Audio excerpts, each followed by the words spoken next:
So let's continue with yesterday's topic, bitwise operators. Okay. So frankly speaking, मैंने ये कभी खुद यूज करके नहीं देखे थे until yesterday.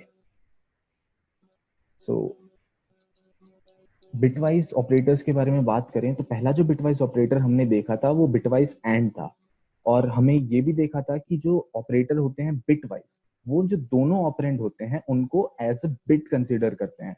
हम उन्हें डेसिमल नंबर्स की तरह नहीं, बल्कि हम उन्हें बाइनरी नंबर्स में कंसीडर करते हैं जब भी हम बात करते हैं बिटवाइज ऑपरेटर्स के बारे में।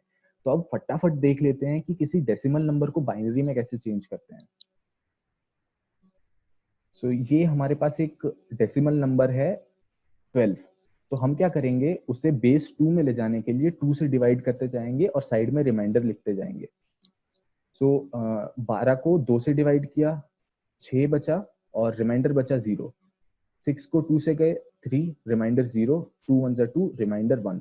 सो ये जो रिमाइंडर है उसको उल्टे ऑर्डर में लिखेंगे तो ये हमारा Excuse me, binary sir. Equivalent होगा। Yes, We have to always divide it with 2 only. No, it depends कि आप कौन से बेस में जाना चाहते हैं।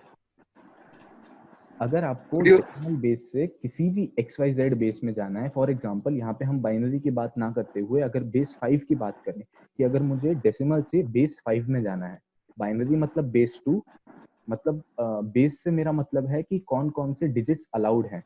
2 मतलब 0 एंड 1, ये दो ही डिजिट्स अलाउड हैं बाइनरी फॉर्म में। और अगर मैं बेस 5 की बात करूं तो 0 1 2 3 एंड 4 ये चारों नंबर्स अलाउड होंगे जब भी हम बात करेंगे बेस 5 के बारे में। इतनी डिटेल में जाने की जरूरत नहीं है, कल एक बच्चे ने पूछा था तो इसीलिए मैंने इसको भी थोड़ा सा ऐड कर दिया। Okay, so 12 in base 10 is equivalent to 1100 in base 2. Similarly, 13 in base 10 is equivalent to 1101 in base 2. अब जब भी हम बिटवाइज एंड को ऑपरेट करते हैं दो नंबर्स के बीच में, ओके, सो हमारे जो भी दोनों के इक्विवेलेंट बिट्स हैं उन एक एक बिट पे लगती है वो operation. Let me get the marker. Okay, so सबसे पहले ये 1 और 0 पे बाइनरी एंड का ऑपरेशन लगा और आंसर आया 0।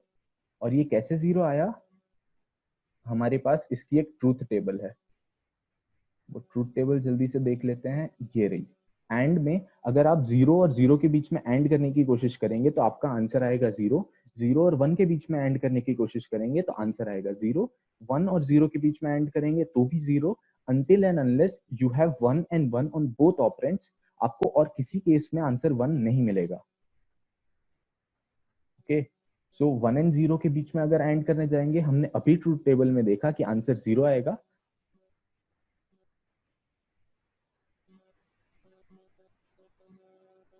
सिमिलरली 0 और 0 के बीच में अगर एंड करने जाएंगे तो आंसर 0 आएगा। 1 एंड 1 के बीच में एंड करेंगे तो आंसर मिलेगा हमें 1, और 1 एंड 1 के बीच में एंड करने जाएंगे तो भी आंसर हमें मिलेगा 1। सो दी आउटपुट इज कि अगर हम 12 और 13 दो डेसिमल नंबर्स के बीच में अगर हम एंड ऑपरेशन परफॉर्म करते हैं तो आंसर आएगा 1100। अब इस आंसर को हम फाइनली हमारे डेसिमल फॉर्म में वापस कन्वर्ट करते हैं, और वो कैसे करते हैं, 2 की पावर में मल्टीप्लाई करके।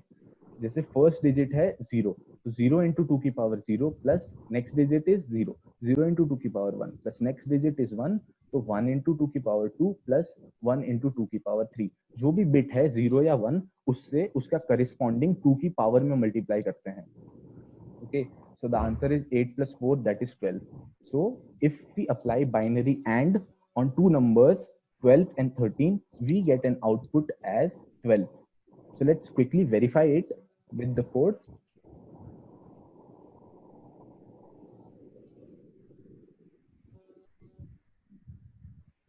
ये स्क्रीन विजिबल है सबको? Okay, so let's make two numbers, a equals to 12, b equals 13, and I will perform bitwise AND. So here you can see the answer is 12. which is exactly what we computed a second ago.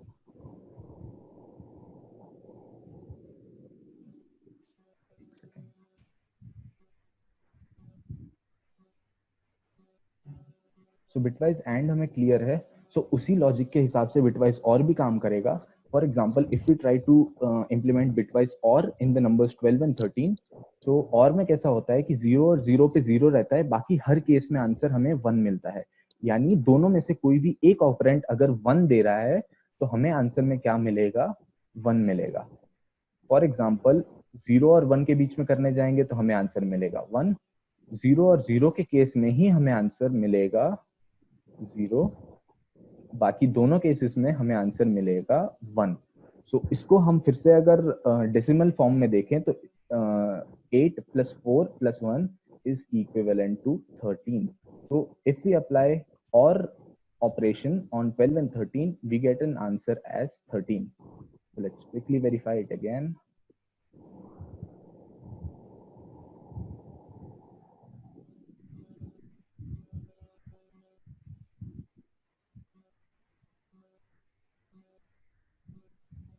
X equals to 12, Y equals 13, and I will try to print X or Y.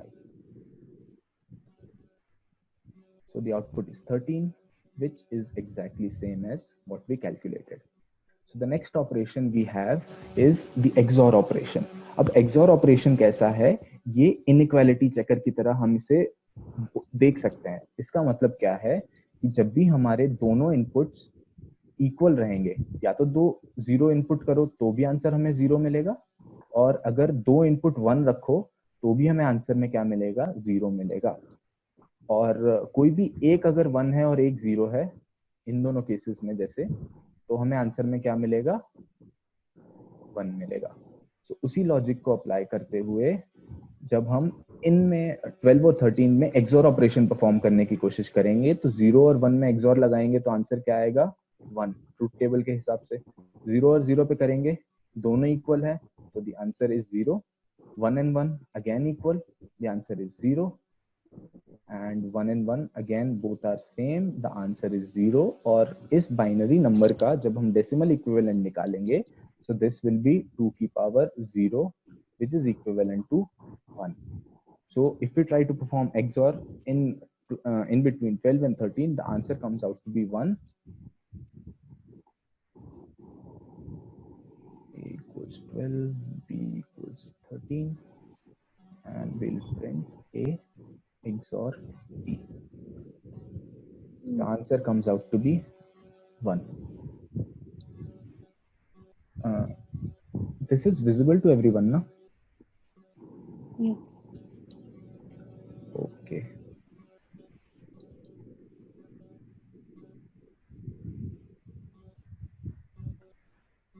So अब left shift और right shift operators की बात कर लेते हैं. So computer में जब हम किसी भी नंबर को स्टोर करते हैं, सो 1010 जैसे है, मैं एक 10 ले लेता हूँ, a इक्वल्स टू 10. 10 एक डेसिमल बेस का नंबर है, हमने उसको बाइनरी में कन्वर्ट कर दिया तो आंसर हमें मिला है 1010.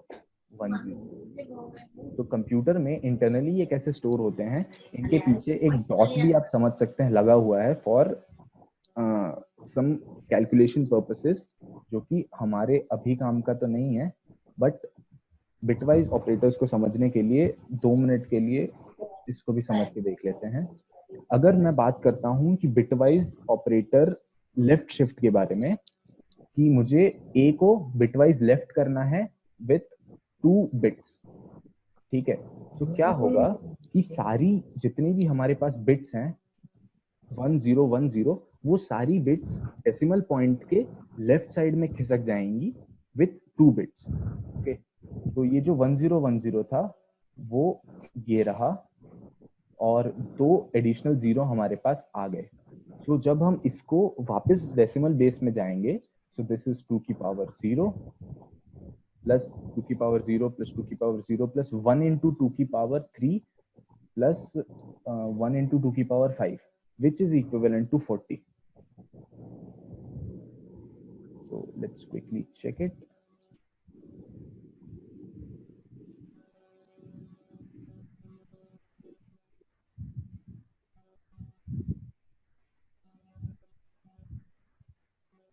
we don't need two variables.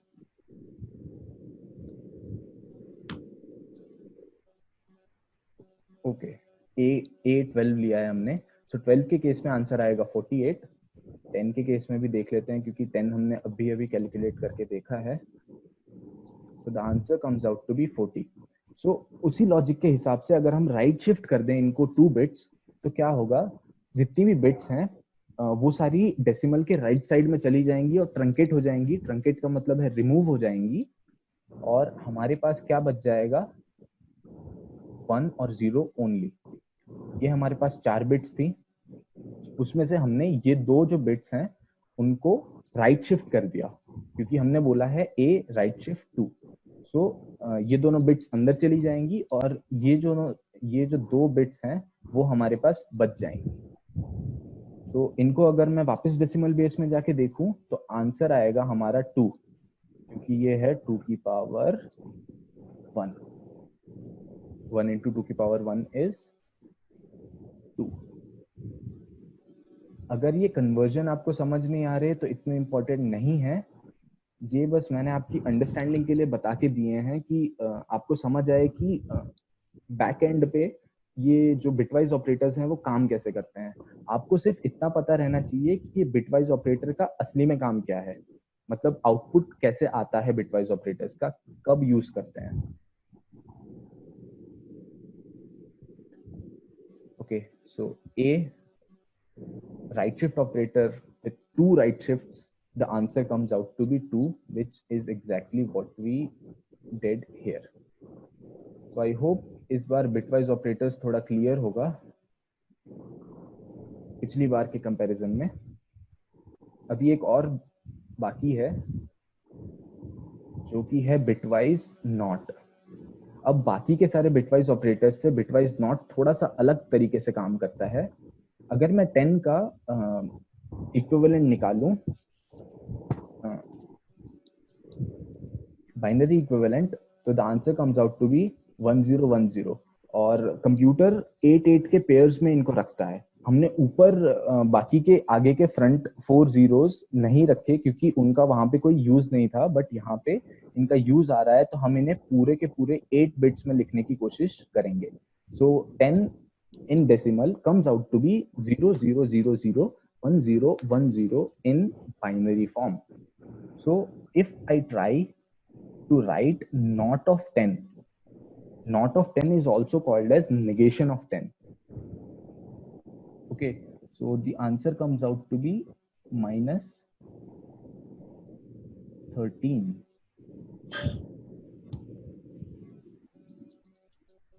Just a second.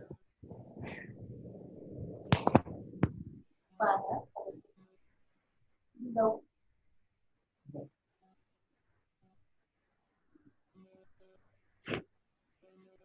So 10 का नेगेशन करेंगे तो आंसर आना चाहिए हमारे पास -11 आंसर आना चाहिए. हाँ, -11 ही आंसर आता है. तो नॉट के केस में हम क्या करते हैं, एक सेकेंड,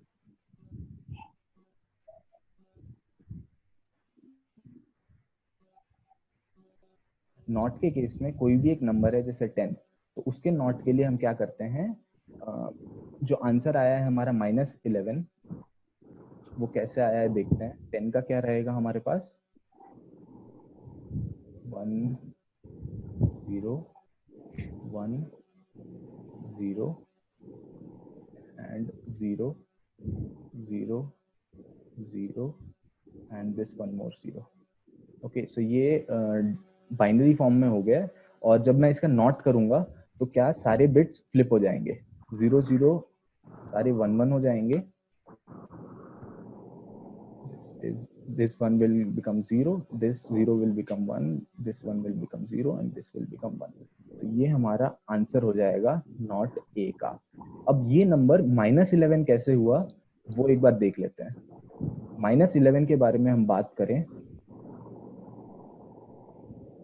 ठीक है. माइनस यानी एक नेगेटिव नंबर को हम कंप्यूटर में बहुत अलग अलग तरीकों से रिप्रेजेंट कर सकते हैं. मैं जिस वे की बात करूंगा यहाँ पे वो है 2's complement method. 2's complement method जिसमें क्या करते हैं, -11 का पहले पॉजिटिव ले लो 11, और 11 का डेसिमल इक्विवेलेंट निकालो जो कि है 1 0 1 0 0 8 9 10 10 एंड 11 हाँ 1 0 1 1। अब इसका वंस कॉम्प्लीमेंट निकालते हैं और वंस कॉम्प्लीमेंट में हम क्या करते हैं, सारे बिट्स को उल्टा कर देते हैं 0 1 0 and 0 and adding +1 to the ones complement we will have our twos complement। ये ones complement में 1 ऐड कर दो,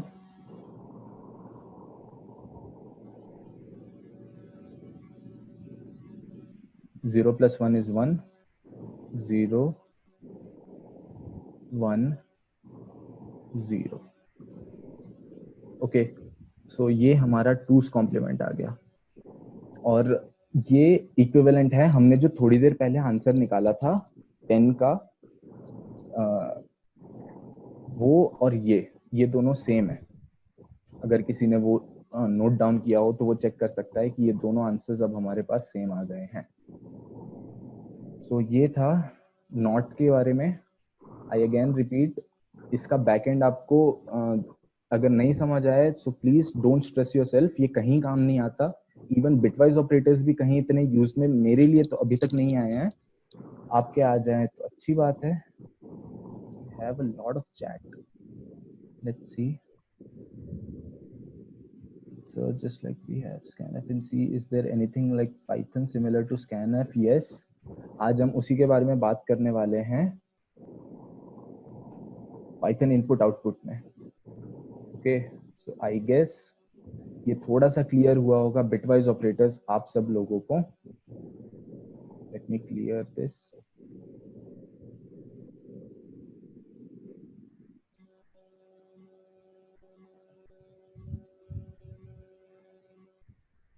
सो आखिरी में जो एक और ऑपरेटर था इज ऑपरेटर, उसके बारे में भी एक छोटी सी डिस्कशन कर लेते हैं। सो इट टर्न्स आउट कि मैं जिस कॉन्सेप्ट के बारे में आपको समझा रहा था वो सी में अप्लाई होता है और पाइथन की मेमोरी मैनेजमेंट काफी अलग है सी के कंपैरिजन में।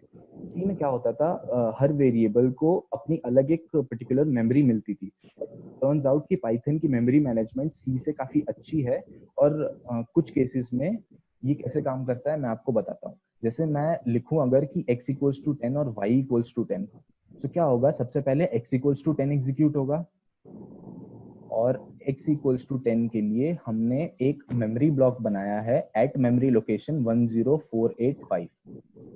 ओके, तो उस मेमोरी ब्लॉक में वैल्यू क्या चली गई 10 और उसको एक टैग दिया है हमने, उसको एक नाम दिया है। इस मेमोरी लोकेशन का नाम है x और इस मेमोरी लोकेशन में वैल्यू कितनी है 10।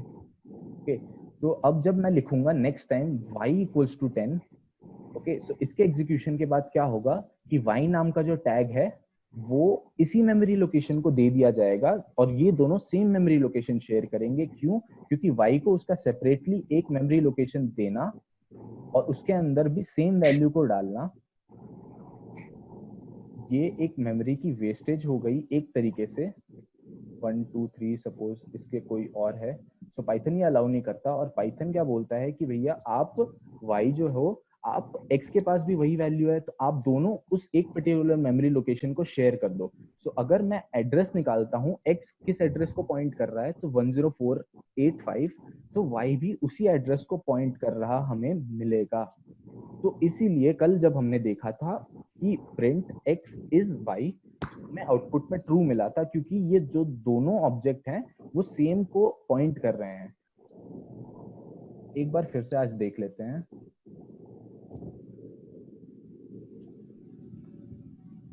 x equals to 10 and y equals to 10.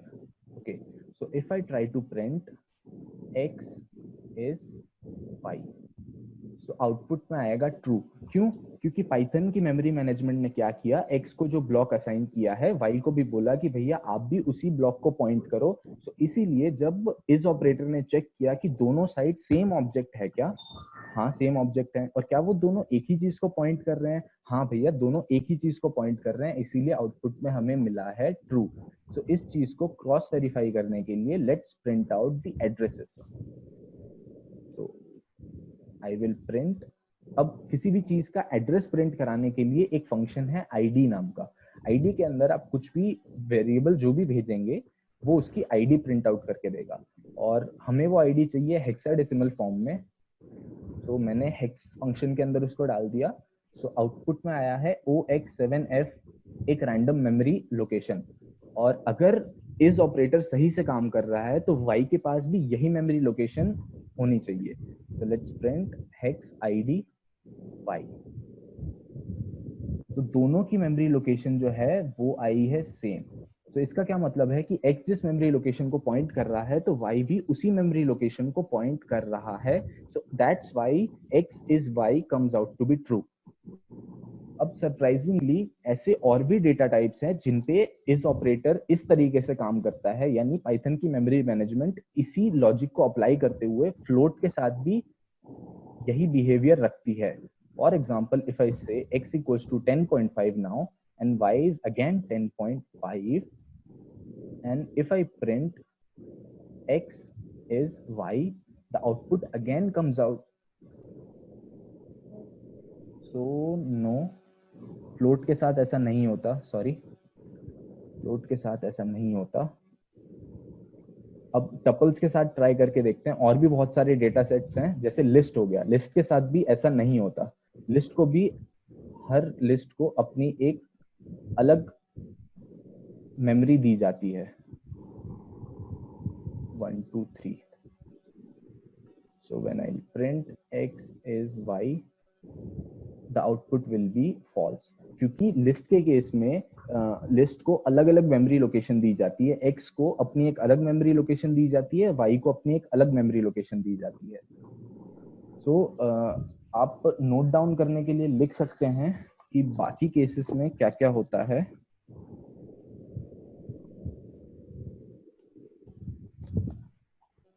Set, list और कौन सा होता है डेटा टाइप हमारे पास, इन दोनों के लिए हमें इस ऑपरेटर अलग अलग मेमोरी लोकेशन मिलती है सेम जब हम डेटा उनको फीड कराते हैं तब।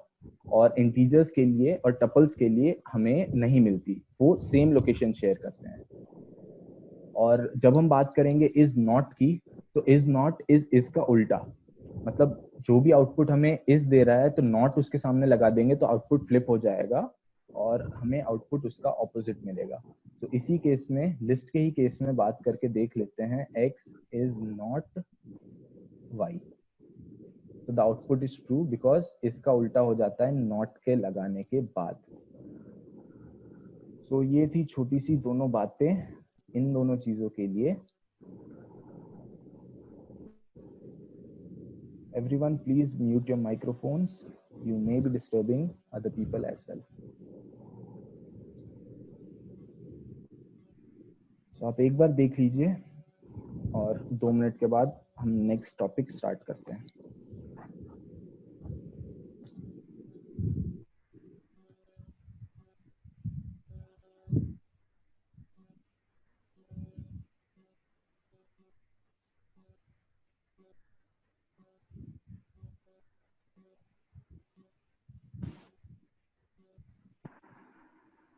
Hello.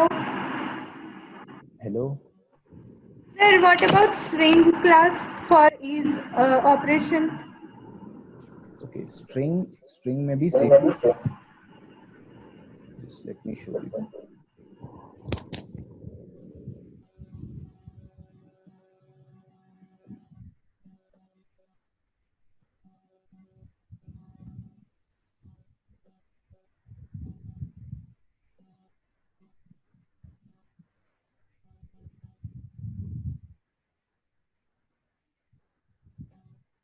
So true.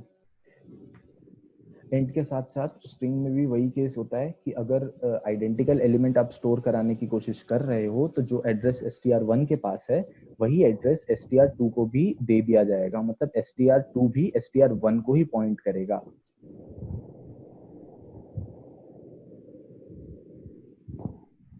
So that finishes up our operators section. Arithmetic operators, plus, minus, multiply, divide, exponential, floor division, and modulus. Modulus gives reminder.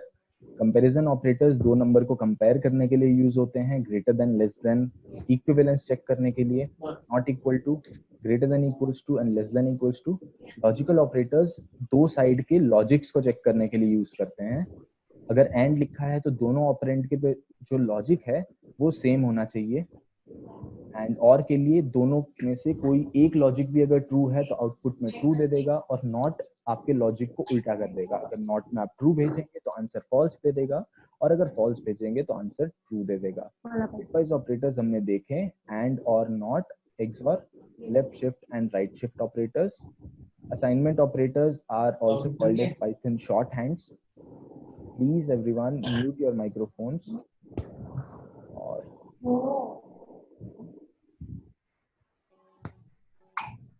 or I'll mute everyone. Okay, so everyone is muted. So assignment operators, plus equal a plus equals to 5, it is equivalent to a equals to a plus 5. And we have some special operators as is and is not, or is we have another membership operators also. उसमें क्या होता है, ये check करता है कि आपने जो ऑपरेंड भेजा है वो क्या उस सीक्वेंस के अंदर आता है कि नहीं। Let's quickly see. If I say I have a str1 name Pradeep, and if I say print a single character p, क्या p प्रदीप के अंदर है? क्या p str1 के अंदर है? तो है, क्योंकि फर्स्ट कैरेक्टर ही p है। So that's why P in str1 comes out to be true. अगर मैं कोई और भेजता हूँ, for example O is not there, so the output will come false. अब इन ऑपरेटर करता क्या है, जो भी ऑपरेंड में आप चीज भेजते हैं, ये जरूरी नहीं कि स्ट्रिंग्स के लिए ही काम करे, लिस्ट के केस में भी आप इस इन ऑपरेटर को यूज कर सकते हैं। बट अगर जैसे कोई भी आपने एक कैरेक्टर भेजा है स्ट्रिंग के केस में, तो वो क्या करेगा, उस कैरेक्टर को उठाएगा और 1 by 1 कंपेयर करते जाएगा सीक्वेंस के साथ। क्या O P के बराबर है? नहीं। क्या O R के बराबर है? नहीं। क्या O A के बराबर है? नहीं। और so on and so fourth. और जब तक उसको वो कैरेक्टर मिल नहीं जाता, अगर मिल जाता है तो वो ट्रू भेजता है, और नहीं मिलता तो वो फॉल्स भेजता है। और not in is same as in का उल्टा। तो अगर नहीं होता तो ये ट्रू भेजता है। सो O नहीं है तो उसने ट्रू भेजा। और अगर मैं बोलूं कि if P is not in str1, तो the output is false, क्योंकि P str1 में है और not in की वजह से आंसर आ रहा है false. So that covers our operator section. So let's come back to the input and output part of Python. हमने जो print function अभी तक यूज कर रहे हैं, हमने क्या सुना है कि उसके अंदर हम एक अपनी कस्टम स्टेटमेंट भेज सकते हैं, हम उसके अंदर वेरिएबल्स को भेज सकते हैं ताकि हम उसमें उनकी वैल्यूज को प्रिंट कर सकें। सो एक बार एक छोटा सा उसके सिंटेक्स को भी देख लेते हैं कि प्रिंट फंक्शन का सिंटेक्स क्या है। सो इतना बड़ा सिंटेक्स है प्रिंट फंक्शन का, इसमें अलग अलग आर्ग्यूमेंट्स है। जैसे पहली चीज क्या लिखी है, स्टार ऑब्जेक्ट्स, और इसका मतलब क्या होता है कि ये वो वेरिएबल्स हैं जिनकी वैल्यू आपको प्रिंट करानी है। ये वो कस्टम स्टेटमेंट्स हैं, ये वो वेरिएबल्स हैं जिनकी वैल्यू आपको प्रिंट करानी है। अब ये एक फंक्शन का सिंटेक्स है, प्रिंट एक फंक्शन है और ये उसका सिंटेक्स है। सिंटेक्स का मतलब क्या हुआ, एक फंक्शन के सिंटेक्स से मेरा मतलब ये है कि वो फंक्शन का ब्लूप्रिंट है। ओके, सो इसमें ये चीजें आप भेज सकते हैं। अगर आप नहीं भेजो तो कोई दिक्कत नहीं है, कोई एरर नहीं आएगी, क्योंकि हमने अभी तक सिर्फ ऑब्जेक्ट्स को ही भेज के प्रिंट फंक्शन को कॉल किया है, और हम उसकी जगह और ये सारी चीजों का भी फायदा उठा सकते हैं while calling the print function. SEP equals to space. इसका मतलब क्या है कि जो भी आपकी ऑब्जेक्ट्स हैं, यानी जो भी आपके वेरिएबल्स हैं, उनके बीच में सेपरेशन क्या आएगी, सो स्पेस सेपरेटेड रहेंगे वो। end equals to \n. \n का क्या मतलब है, न्यू लाइन। सो इसका मतलब है कि जब भी आप प्रिंट करके खत्म हो जाएंगे, आपने सारे वेरिएबल्स को प्रिंट कर दिया, सो एंड में आप क्या प्रिंट करेंगे, आप एक नई लाइन को प्रिंट करेंगे। सो यानी आपका जो कंट्रोल है वो उसके एंड से उठ के एक नई लाइन की तरफ चला जाएगा, ताकि अगली बार जब आप प्रिंट को बुलाएं तो वो एक फ्रेश न्यू लाइन से स्टार्ट करे। File equals to system dot STD out, इसका मतलब जानने की जरूरत तो नहीं है, बट इसका मतलब है कि आउटपुट स्क्रीन के ऊपर प्रिंट कराओ। कहाँ प्रिंट कराओ? आउटपुट स्क्रीन के ऊपर प्रिंट कराओ। Flush equals to false, no need to know it. हमारी जो दो इंटरेस्ट की बातें हैं वो ये है कि separation equals to space and end equals to backslash n, ये डिफॉल्ट है। अगर मैं बोलता हूं प्रिंट प्रदीप, सो मैंने और कुछ इनमें से और कोई मैं आर्ग्यूमेंट पास नहीं कर रहा, इनमें से और कुछ पास नहीं कर रहा, क्योंकि ये सारी बाय डिफॉल्ट जो वैल्यूज हैं मैं उन्हें चेंज नहीं करना चाहता। सो अगर मैं चेंज ना करूं तो भी चलता है। सो इफ आई से प्रदीप, सो आउटपुट में क्या प्रिंट हो जाएगा? प्रदीप। सो इफ आई से a equals to 10 and if I try to print a, output में आ जाएगा 10। if I say there are 3 variables, all are valued at 10 only, b equals to 10, e equals to 10, और अगर मैं इन सबको print कराऊं तो मुझे 10 10 10 10 10 5 बार मिल जाएगा। इन पांचों वेरिएबल्स की वैल्यू प्रिंट हो गई, क्योंकि बाय डिफॉल्ट क्या हुआ है यहाँ पे, इंटरप्रेटर ने समझ लिया कि मैंने कुछ भेजा नहीं है, तो उसका मतलब हो गया सेपरेशन इक्वल्स टू स्पेस और end equals to backslash n. और हम इनको मॉडिफाई करके अपने हिसाब से कस्टमाइज भी कर सकते हैं। सो अभी हम वही देखेंगे कि अगर मैं सेपरेशन इक्वल्स टू से इफ आई से कि डॉलर साइन, यानी वेरिएबल की जो वैल्यू है उनको प्रिंट करने के लिए आप बीच बीच में डॉलर साइन भी डाल दीजिए। सो आपने देखा था इसके पहले जो प्रिंट हुआ था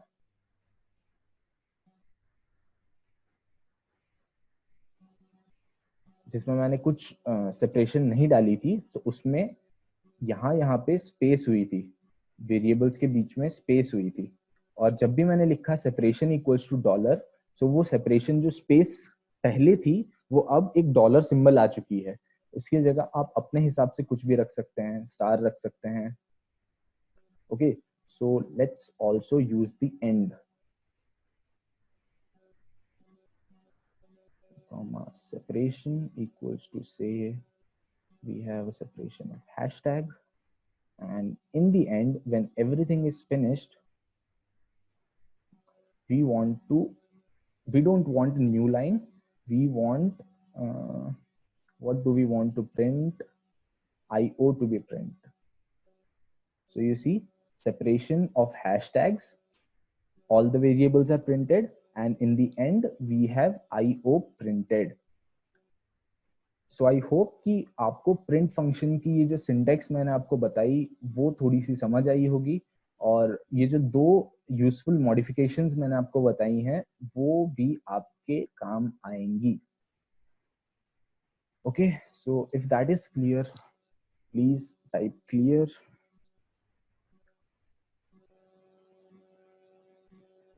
क्लियर सर, ये केस सेंसिटिव होगा तो हाँ, सारी चीजें पाइथन में केस सेंसिटिव हैं। जो भी चीज है आप अपने एंड पे लिख रहे हैं, यूजर के एंड पे लिख रहे हैं, जैसे मैं एक कस्टम स्टेटमेंट लिखता हूं तो वो केस सेंसिटिव नहीं होती। बट जहां भी मैं कोई फंक्शन का नाम लिखता हूं जैसे प्रिंट, तो ये प्रिंट को अगर मैं एक पी को भी कैपिटल कर दूं तो आप देखोगे कि ये मेरे को थ्रो दे रहा है एक एरर कि name print is not declared. Please don't annotate. Okay, so print name print is not defined, क्योंकि प्रिंट कोई कीवर्ड ही नहीं है, प्रिंट कोई फंक्शन ही नहीं है। जब भी मैंने लिखा है कि प्रिंट और उसके अंदर प्रदीप मैं भेज रहा हूं, सो इंटरप्रेटर क्या सोचता है कि भैया आप कोई फंक्शन बुला रहे हो जिसका नाम है प्रिंट और उसके अंदर मुझे प्रदीप को पास करके भेजना है।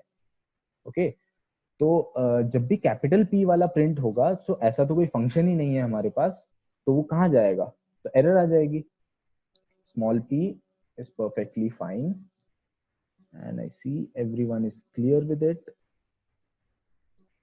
Let's move on. So one of you has asked कि C लैंग्वेज में जैसे हमारे पास scanf का कॉन्सेप्ट होता है, सो उसी तरीके से हमारे पास पाइथन में ऐसे कॉन्सेप्ट क्यों नहीं है? तो है पाइथन में ऐसे कॉन्सेप्ट, क्योंकि अभी तक हमने जितने भी प्रोग्राम बनाए हैं, मतलब जितना भी कोड किया है, सब में मैंने hard coded a equals to 10 या तो b इक्वल्स टू 15 या ऐसे मैंने खुद से अज्यूम की हैं वैल्यूज। प्रोग्रामर खुद से वैल्यूज दे रहा है अपने वेरिएबल्स को, तो ये एक फ्लेक्सिबिलिटी नहीं प्रोवाइड करता। एक अच्छा कोड वही है जो कि फ्लेक्सिबल हो, जो कि यूजर फ्रेंडली हो, जिसमें यूजर इंटरेक्ट कर सके। अब यूजर कैसे इंटरेक्ट करेगा, वो अपने वेरिएबल्स की वैल्यू खुद देना चाहता है। फॉर एग्जाम्पल, अगर मैं एक छोटे से कोड की बात करूं जिसमें मुझे कुछ नहीं करना, मुझे यूजर से पूछना है कि भैया आपकी एज क्या है, ओके, ताकि मैं आपकी एज को देखूं और मैं आपको बताऊं कि आप अलाउड हो कि नहीं ड्रिंकिंग के लिए। Legal age of drinking let's suppose to be 18। So मेरा प्रोग्राम क्या करेगा, चेक करेगा कि एज यूजर की 18 से बड़ी है कि नहीं। अगर 18 से बड़ी है तो मैं उनको आउटपुट दूंगा कि yes you are allowed to drink, else I will say you are a minor, you are not allowed to drink. So इस केस में मैं हार्ड कोडेड नहीं ले सकता कि as equals to let's say 19, ये अलाउड नहीं है। मतलब ये एक अच्छी बात नहीं है। अच्छी बात क्या होगी कि मैं यूजर से पूछूं कि भैया आपकी एज क्या है। सो उसके केस में काम आता है वो है कि पाइथन का input function. Just a second,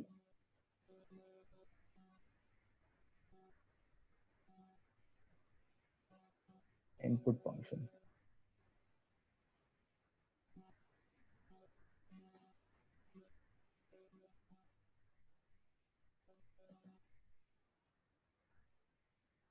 okay, so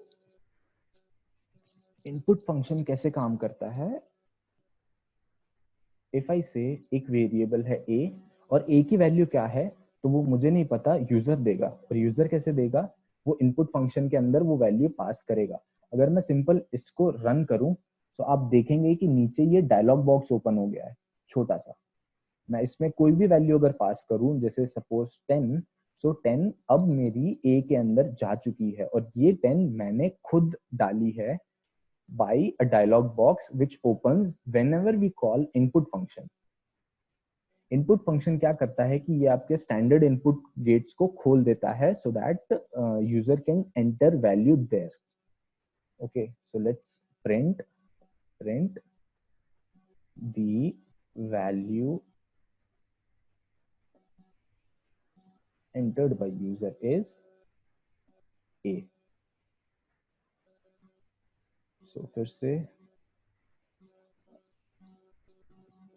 I print 100।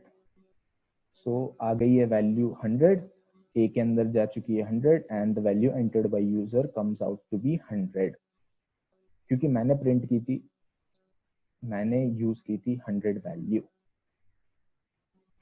Okay, so अब नेक्स्ट चीज जो हम देखने वाले हैं, चलो एक बार उसी का प्रोग्राम बना के देख लेते हैं। किसका, कि ask user his age, check whether he is eligible to drink or not। so इसमें एक और छोटा सा कॉन्सेप्ट यूज होगा, किसका, इफ एंड एल्स का, जो कि हम आगे और डिटेल में देखेंगे फ्लो कंट्रोल वाली मॉड्यूल में। बट अभी उसका काम आएगा, तो हम एक छोटा सा इंट्रोडक्शन ले लेते हैं इफ और एल्स स्टेटमेंट्स के बारे में। किसके बारे में, इफ एल्स स्टेटमेंट्स। अब इफ और एल्स स्टेटमेंट क्या है, let's say a is a number और वो नंबर मैं प्रिंट करा रहा हूं, ये भी यूजर देगा। अब मुझे एक सिंपल सा प्रोग्राम बनाना है कि मुझे देखना है कि यूजर ने जो दो नंबर एंटर किए हैं, वो दो नंबर्स में से बड़ा नंबर कौन सा है। तो मैं क्या करूंगा, मैं चेक करूंगा कि इफ यानी क्या, हिंदी वाला क्या, क्या, अब अंदर जो भी लिखोगे वो एग्जीक्यूट करने की कोशिश करेगा। अंदर आपको एक लॉजिकल आंसर निकलना चाहिए। यहाँ से आप कुछ ऐसी चीजें अंदर लिखो इफ के अंदर कि जिसका एक लॉजिकल आंसर आए। क्या ए बी से बड़ा है, तो इसका आंसर एक लॉजिकल ट्रू या फॉल्स में से निकलेगा। तो इसीलिए मैंने लिखा है if A is greater than B and then a colon and then I will print A is greater than B. Okay, so अब ये कोलन का क्या मतलब है? कोलन का मतलब है कि मैं बता रहा हूं कि यहाँ से जो भी नीचे की लाइनें हैं वो तभी एग्जीक्यूट करना जब ये जो मैंने अंदर एक स्टेटमेंट या तो एक एक्सप्रेशन जो मैं अंदर डाल रहा हूं, जब इसका आंसर ट्रू आएगा तभी आप उनको एग्जीक्यूट कीजिएगा, नहीं तो आप सीधा आगे बढ़ जाना। ठीक है? If a is greater then b, अगर a b से बड़ा है तो क्या करना, तो आप प्रिंट कर देना a is greater then b, नहीं तो आप आगे बढ़ जाना। अब ये एक लाइन के से ज्यादा और भी चीजें हो सकती हैं, जैसे प्रिंट a इज ग्रेटर, यानी मल्टी लाइन चीजें हो सकती हैं जब तक आप देख रहे हो कि ये इंडेंटेशन आ गई है। इंडेंटेशन का मतलब यहाँ पे स्पेस है, बाकी की सारी चीजें हमने सटा के लिखी हैं हमारी स्क्रीन के साथ। बट जब भी इफ के अंदर की जो चीजें हैं जो कि हमें तभी एग्जीक्यूट करवानी है जब इफ की स्टेटमेंट हमें ट्रू आंसर दे, मतलब if A is greater than B का आंसर जब ट्रू हो तभी ये दोनों लाइन मुझे प्रिंट होनी चाहिए, नहीं तो कुछ प्रिंट नहीं चाहिए मुझे। ओके, सो उसके लिए हमने इनको एक अलग से स्कोप में डाल दिया है, इसे हम कहते हैं स्कोप का कॉन्सेप्ट। ये सारी चीजें इफ के स्कोप के अंदर आती हैं, और इफ का स्कोप तभी एग्जीक्यूट होता है जब इफ के अंदर की चीजें सही हो। ओके, सो लास्ट में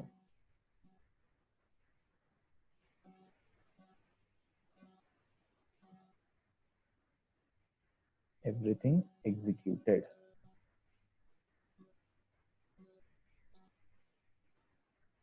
So let's enter the values 10 and 20. So you can see कि आउटपुट क्या आया है, 10 और 20 तो मैंने इंसर्ट किए थे, और आउटपुट क्या है, एवरीथिंग इज एग्जीक्यूटेड। इसका मतलब क्या हुआ कि ये जो दो लाइंस थी वो दो लाइन एग्जीक्यूट ही नहीं हुई। और वो क्यों नहीं हुई? क्योंकि यहाँ पे जो मैंने लिखी है statement, if a is greater then b, then only you will print a greater than b and print a is greater। तो ये दोनों लाइन ऑफ कोड तभी एग्जीक्यूट होंगी जब इफ की अंदर की जो कंडीशन है ये ट्रू होगी। क्या ये बात क्लियर है? तो ये था हमारा एक छोटा सा एग्जांपल इफ का। सो इस इन इन जगहों पे हम इफ का यूज करते हैं जब हमें कोई ऐसी चीजें कंडीशन को इवेल्युएट करना होता है, कोई एक एक्सप्रेशन को इवेल्युएट करना है, और हमारे पास दो पॉसिबिलिटीज हो सकती हैं कि या तो ये एक्सप्रेशन सही हो या तो ये एक्सप्रेशन गलत हो। उन जगह पे हम यूज करते हैं इफ स्टेटमेंट का। सो जब भी इफ होती है तो उसके साथ हम एक एल्स भी यूज करते हैं। सो कैसे यूज होगा else? else colon print b is greater than a and print b is greater।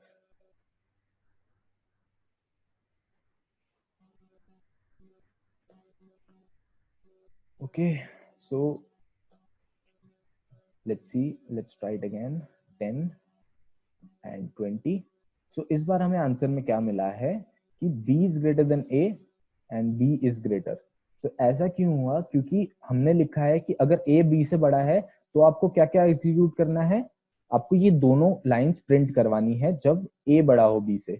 But जब else, यानी ऊपर जो इफ के अंदर जो चीजें हैं, अगर वो चीजें गलत निकली, सही निकली तो आप प्रिंट करवाइए इफ के अंदर की चीजें, अगर वो चीजें गलत निकली हैं तो आप क्या करें, तो आप ये दोनों लाइनों को प्रिंट करवाएं, आप ये दोनों लाइनों को एग्जीक्यूट कीजिए, आप ये ब्लॉक ऑफ कोड को एग्जीक्यूट कीजिए जब आपका इफ गलत हो गया है।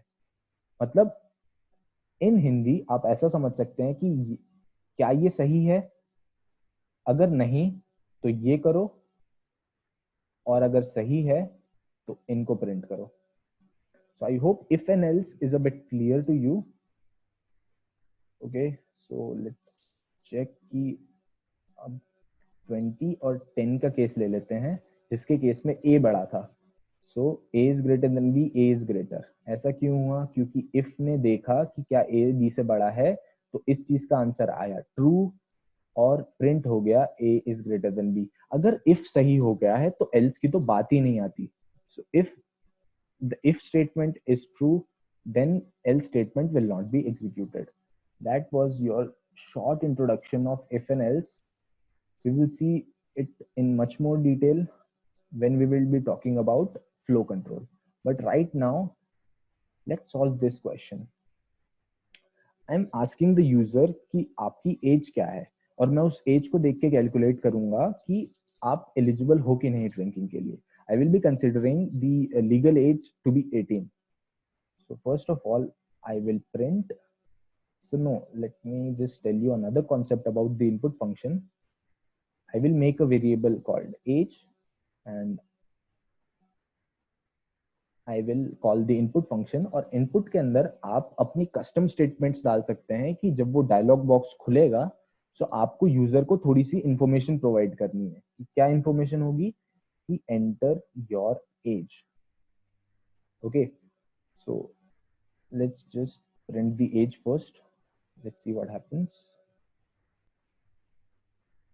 Enter your age. I'm entering 19. So the age is printed. तो आप ये मैसेज देख सकते हैं, ये वो मैसेज है जो मैंने इनपुट के अंदर पास किया था. सो इनपुट फंक्शन ये मैसेज पहले देगा और उसके बाद डायलॉग बॉक्स में से यूजर की इनपुटेड वैल्यू को अपने अंदर ले लेगा, और उस वैल्यू को हम स्टोर कराना चाहते हैं एज के अंदर, और बाद में in the next line of code I tried to print the age. So I hope this is clear, and then let's erase it. अब लॉजिक की बात आती है, हमें चेक करना है कि वो 18 से अबव है कि नहीं. So if I want to check that logic, so I will be again using if statement. So what I will check कि the inputted age of user is greater than 18 or not. So if the user's age is greater than 18, then only we will be executing these lines of codes. And what are these?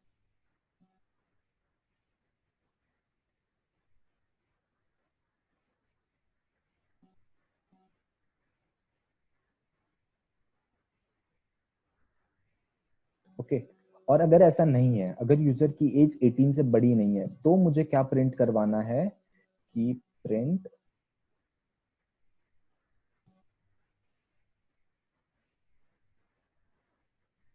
sorry, you are not eligible.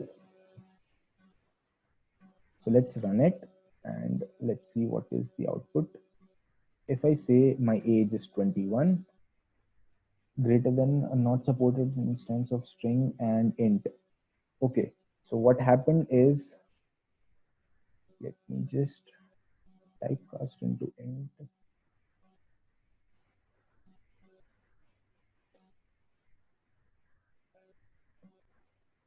So if I enter that my age is 21, so my program gives me that hooray, you are eligible to drink.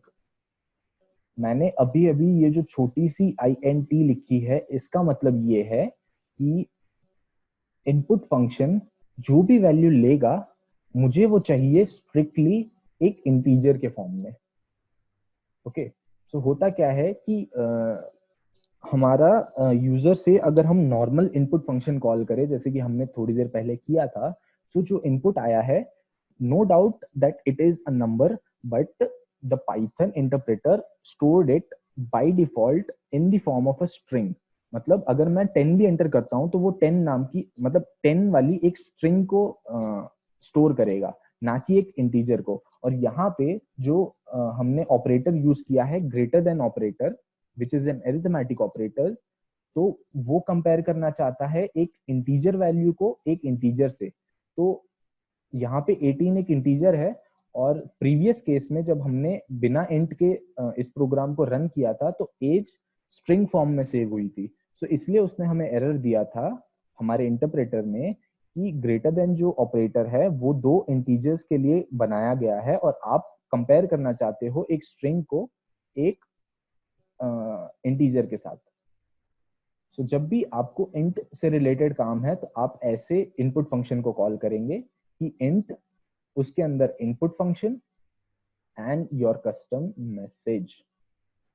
So I hope this small bit of code, this is your first official code in Python, this is clear to you all. I hope input function लेना आपको आया होगा कि user से input कैसे लेते हैं, और फिर हमने if और else को भी यूज करके देख लिया.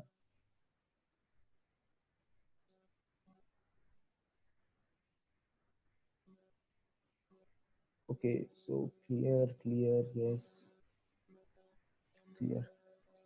ओके तो अगर इफ की बात निकली ही है तो एक और छोटा सा कॉन्सेप्ट समझ लेते हैं इफ के अंदर कि इसे हम कहते हैं नेस्टेड इफ। क्या कहते हैं इसे? Nested if. मतलब क्या कि इफ के अंदर एक और इफ हम डालने की कोशिश करेंगे। अब क्या होगा कि मेरी प्रॉब्लम स्टेटमेंट अगर ऐसी होती कि मैं यूजर से उसकी एज भी पूछूं and ask his value of से x, his value of x. So x equals to input, enter your x value, and I want this to be in strictly integer format, so I put it inside the int. And अब मुझे क्या चाहिए कि जब user eligible हो drink करने के लिए मैं तभी उससे चेक करवाऊं कि आपके x की वैल्यू क्या है। अगर आपके x की वैल्यू 10 से बड़ी है तो ही आप एलिजिबल हो ड्रिंकिंग के लिए। Okay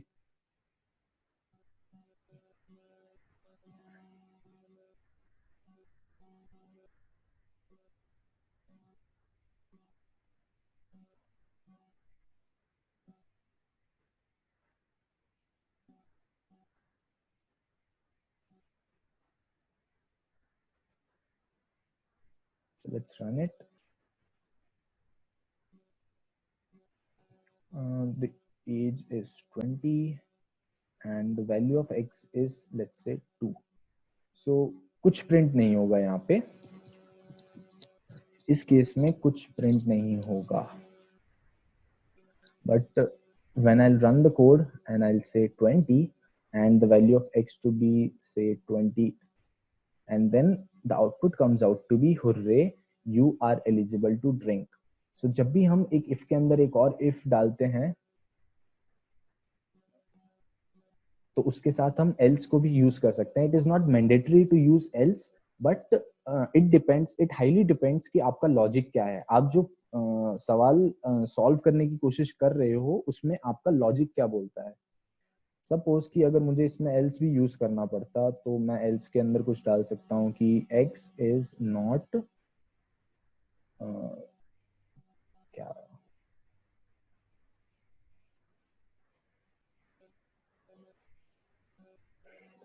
so let's run it, age 20. So if I enter age 20, so तो उससे क्या होगा कि जो फर्स्ट इफ कंडीशन है हम उसके लिए क्वालिफाई हो जाएंगे। हमारी एज 18 से बड़ी है तो हम उसके अंदर आ चुके हैं। अब उसके अंदर हमने क्या नोटिस किया कि एक और इफ कंडीशन है जो कि चेक कर रही है x की value. Just a second,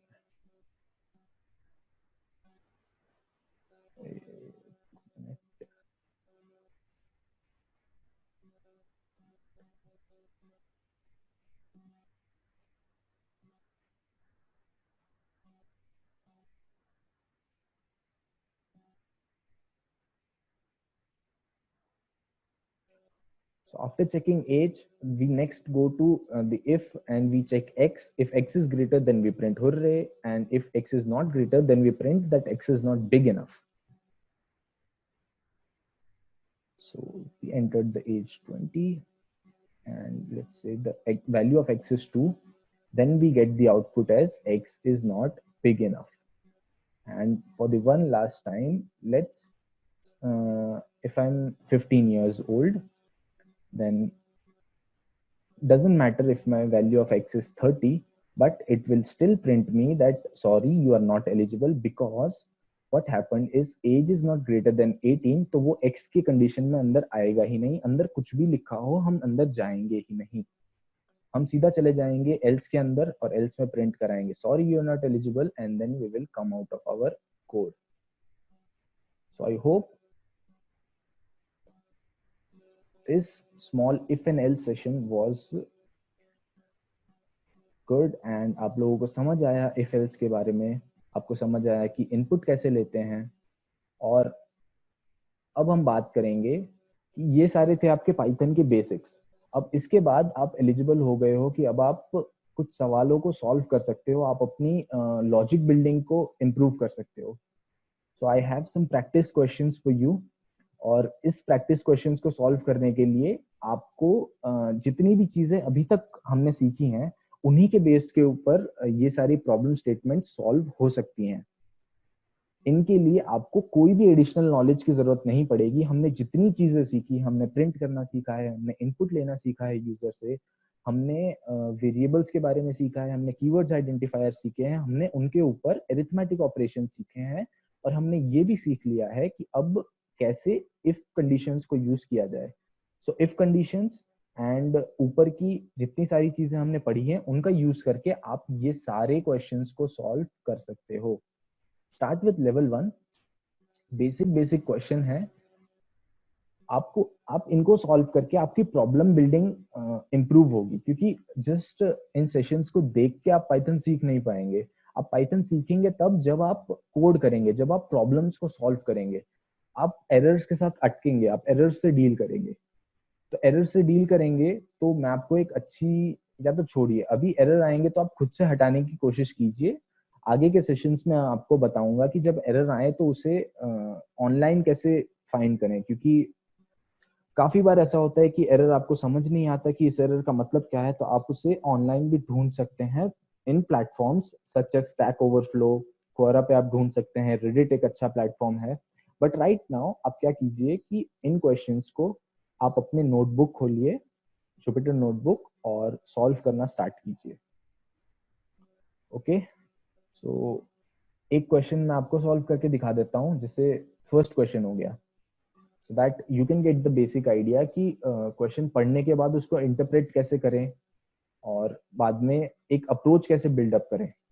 question को समझना एक पार्ट है और उस अप्रोच को बिल्डअप करना एक पार्ट है, और कोड तो ठीक है, हो ही जाता है सबसे। So first problem, take the value of length and breadth of a rectangle from user and check if it's a square or not. Okay, so I need two variables. Question पढ़ के हमें इतना समझ आ गया कि भैया हमें दो वेरिएबल्स का काम लगेगा, हमें लेंथ का काम लगेगा, हमें ब्रेथ का काम लगेगा। ओके, सो यूजर से लेने की बात है, सो हम क्या करेंगे, इनपुट फंक्शन को कॉल कर देंगे और उसमें हम क्या मैसेज प्रिंट कराएंगे, enter the length of rectangle, and breadth के लिए भी सेम, इनपुट एंटर द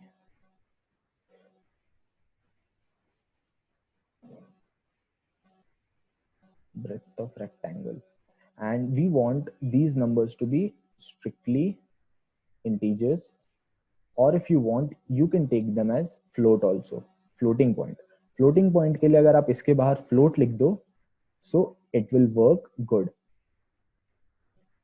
आगे के सेशंस में हम बात करेंगे जब लिस्ट के बारे में, टपल्स के बारे में, सेट्स के बारे में, तो आप उन सब को भी यहाँ पे यूज कर सकते हो। If you want the input to be in the form of a list, you will write list. If you want the input to be in the form of float, you will write float. But here, for my convenience, I am writing it to be int.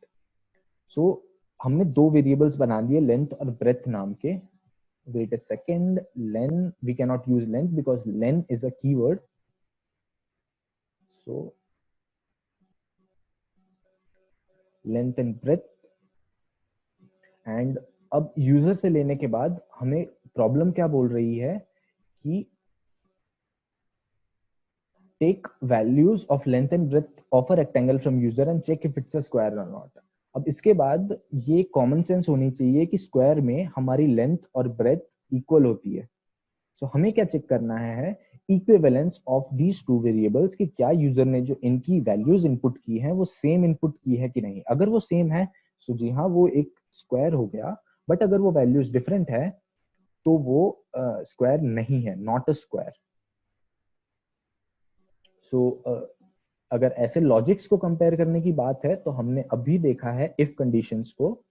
सो मैं क्या check करूंगा, length and I will use a comparison operator which is called equivalence operator right here, and I will check if the value of length and breadth are equal.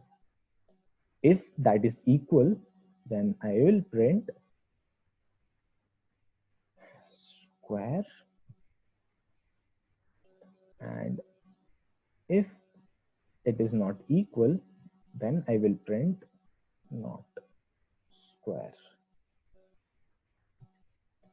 Now let's execute. Enter the length 10 and 10. So because length and breadth are equal, the rectangle is square. So once let's find unequal, so the output is not square.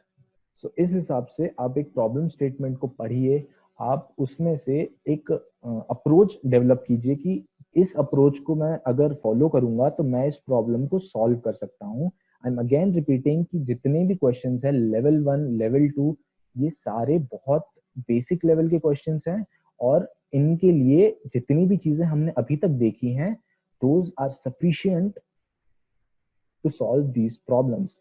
And I highly recommend कि आप आज ये सारी problems एक बार खुद से try करें, क्योंकि बेसिक पाइथन के लिए जितनी भी नॉलेज आपको चाहिए वो उतनी आपको मिल चुकी है. और ये सारे प्रॉब्लम्स को सॉल्व करेंगे तो आपका एक हाथ बैठेगा कोडिंग के ऊपर. आप हाथ बैठाना बहुत जरूरी है, क्योंकि आगे जाके चीजें कॉम्प्लेक्स होती जाएंगी. तो आपका अगर बेस स्ट्रांग नहीं है, आपको ये बेसिक प्रॉब्लम अगर आपसे सॉल्व नहीं हो रही, तो आगे जाके आपको चीजें समझने में, ग्रास्प करने में दिक्कत आएगी. आप इनको सॉल्व करेंगे तो आपको अपनी नॉलेज के कुछ लूप होल्स भी मिलेंगे कि हाँ, मुझे अरिथमेटिक ऑपरेटर्स यूज करने में थोड़ी दिक्कत आ रही है. सो उस टाइम पे आप एक बार अरिथमेटिक ऑपरेटर्स को फिर से रिवाइज कीजिए और फिर से आइए इस प्रॉब्लम के ऊपर. Okay, so I'm giving you this as today's assignment to solve all these problems. I will share it in the group, and so we have some messages. Clear. Okay, so if you like this session and if the session is clear to you, please write clear. And in the next session, we will start the other data types. Clear, clear, clear, clear, clear.